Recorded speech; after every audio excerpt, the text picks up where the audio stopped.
For decades, one of the richest men on earth was hiding in plain sight, not from the public, but from the system that expected him to behave like a billionaire. He lived in rented apartments, flew economy, wore a $15 watch, and carried his documents in plastic grocery bags. He ate simply and walked when he could. While the world measured success in accumulation, he was quietly moving billions of dollars out of his own name. No announcements, no credit. The secret only came out because a business dispute forced his finances into a courtroom. When the documents became public, the world realized something unsettling. One of the largest fortunes of the 20th century had already vanished. His name was Chuck Feeney, co-founder of Duty Free Shoppers, a company that helped define modern airport retail beginning in the 1960s. At its peak, the business made Feeney a billionaire many times over. This is a story about a man who spent decades erasing his own fortune. Chuck Feeney was born in 1931 during the Great Depression to a working-class family in New Jersey. Money, to him, was never symbolic. It wasn't status or identity. It was functional. You earned it, you used it, you moved on. After serving in the US Air Force, Feeney attended college on the GI Bill, studying hotel management. He noticed something others overlooked. Airports were becoming global crossroads, but no one was treating them that way. With a small group of partners, he co-founded Duty Free Shoppers. The idea was simple. Sell luxury goods tax-free to international travelers. It worked spectacularly. The company expanded across Europe, Asia, and the Americas, operating in dozens of countries. Feeney's personal stake alone was worth billions. But if you had met him then, you wouldn't have known it. Feeney didn't live like someone who had made it. No mansion, no private jet, no art collection. Even when he could afford anything, he chose very little. He rented modest apartments and lived quietly in places like San Francisco and Ireland. Visitors were often struck by how bare his spaces were. No decorations meant to impress, no visible signs of wealth. He carried his papers in plastic grocery bags year after year. He wore a cheap digital watch long after it stopped being fashionable. He didn't own a car, preferred buses or walking, and reminded people to turn off lights when they left a room. Friends recalled him checking restaurant or bar bills carefully, not as a gesture, but as reflex. He disliked waste. He disliked excess. People assumed he was frugal. What they didn't know was that frugality wasn't the story. Earlier in life, Feeney had owned luxury homes on Park Avenue and along the French Riviera. When his first marriage ended, he left those homes to his wife in the divorce, choosing not to keep them or replace them. From that point on, he deliberately stopped owning property altogether. By his 70s, friends gathered to toast him in Manhattan and joked about what never changed.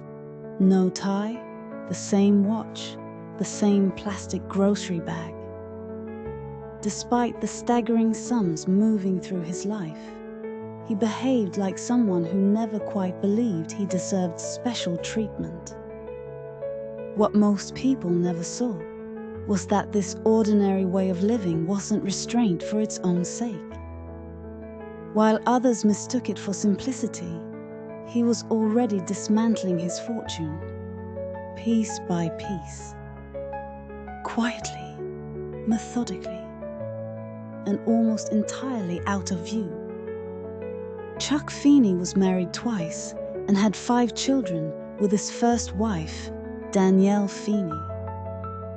During the company's expansion, the family lived internationally. Later, in 1991, he married his second wife, Helga Feeney, a former nurse and social worker. Together, they lived quietly and without display, continuing the restrained way of life that had already become routine for him. Feeney remained private about his family life and finances, rarely speaking publicly about either. Family members later recalled that he would quietly send nieces and nephews $50,000 checks to help pay for education, and then the same evening sit at a bar with friends and glance over the bill before paying. Habits that never changed, even as billions quietly left his hands. Disappearing from the public story did not mean living without consequence, but it did mean living deliberately. In 1982, Feeney transferred nearly all of his wealth into a private foundation called Atlantic Philanthropies. It wasn't announced, it wasn't celebrated, it was administrative. For years, even many people inside the institutions he supported didn't know who was behind the funding. Checks arrived, projects moved forward, and the donor remained unnamed. Over the next several decades, Atlantic Philanthropies donated more than $8 billion. The money went to universities and education systems across the United States, Ireland, and Asia. It funded hospitals and public health infrastructure. It supported medical and aging research. It backed human rights initiatives. And it funded behind-the-scenes peace efforts in Northern Ireland, where anonymity wasn't optional. Entire university campuses were transformed, hospitals expanded, public health systems improved. In many cases, recipients never knew who the donor was. No naming rights, no plaques, no ceremonies.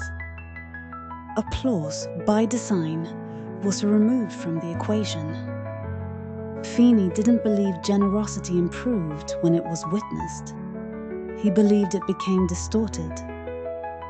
Praise shifted attention. Credit reshaped motives.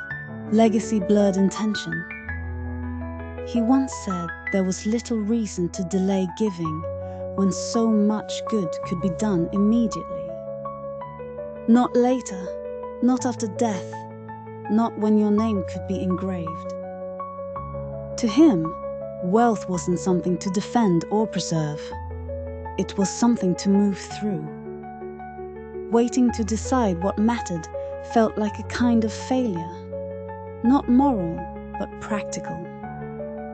If you could help now, why wait?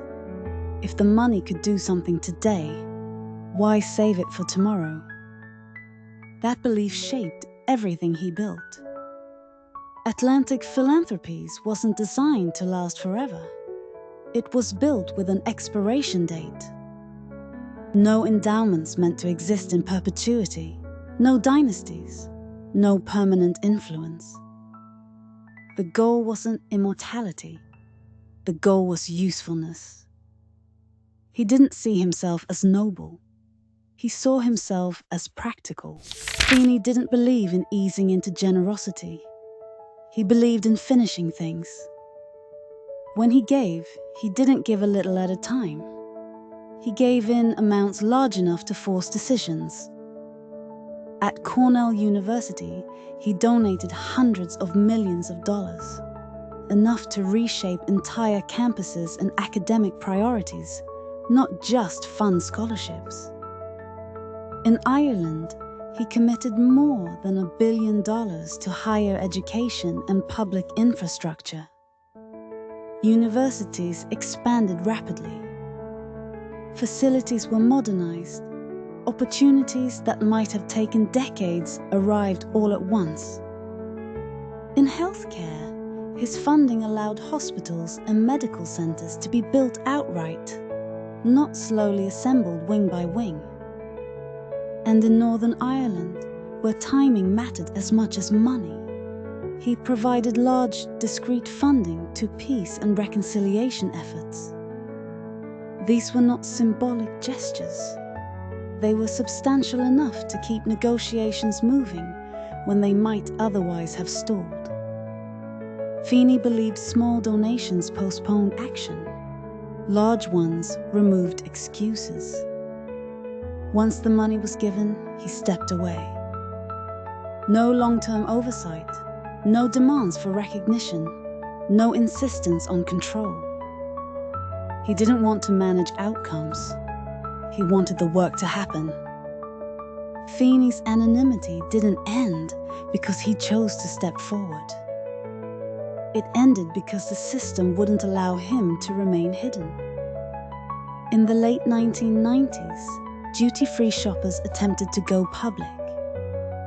As part of the process, long-simmering disputes with former business partners resurfaced.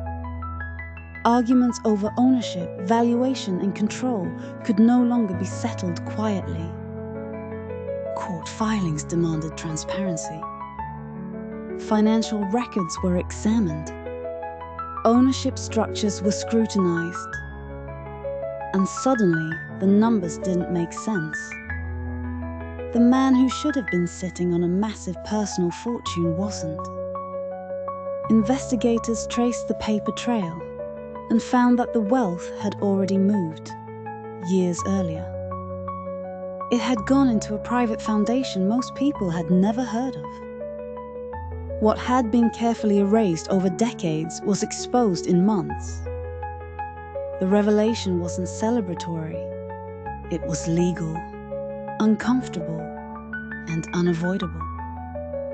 The man who had spent his life removing himself from the story was dragged back into it.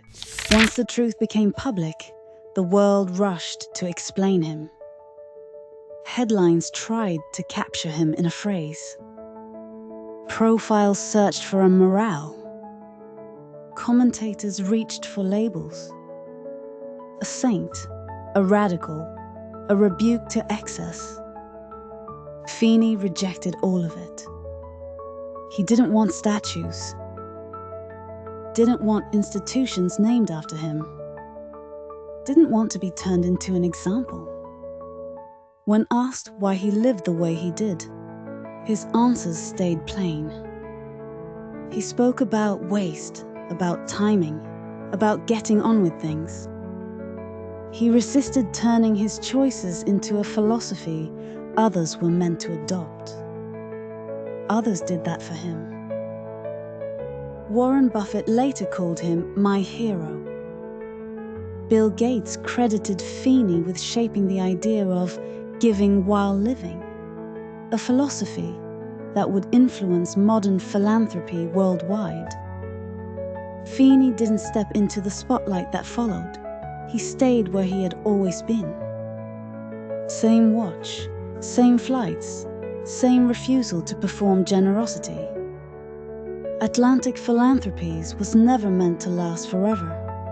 It was designed to spend itself out of existence. Year by year, the money moved. Institutions stabilized. Programs took root. And then quietly, the foundation prepared to close. By 2020, Atlantic Philanthropies shut its doors with nothing left to give. Feeney had done exactly what he said he would do. He reduced his net worth to almost zero. He died in 2023 at the age of 92.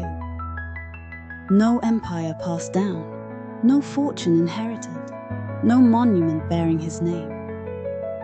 Just schools still operating, hospitals still treating patients, leaves still unfolding because someone they never met chose to disappear behind the work. This wasn't a life built to be admired. Most of it unfolded quietly, in decisions no one watched, and choices that never asked for recognition. Somewhere, a student sits in a classroom he helped build. A patient receives care in a hospital he quietly supported. A life moves forward without ever knowing his name. Some people spend their lives trying to be remembered. Others spend their lives making sure the work continues without them. He died with almost nothing, and somehow left the world less empty than he found it.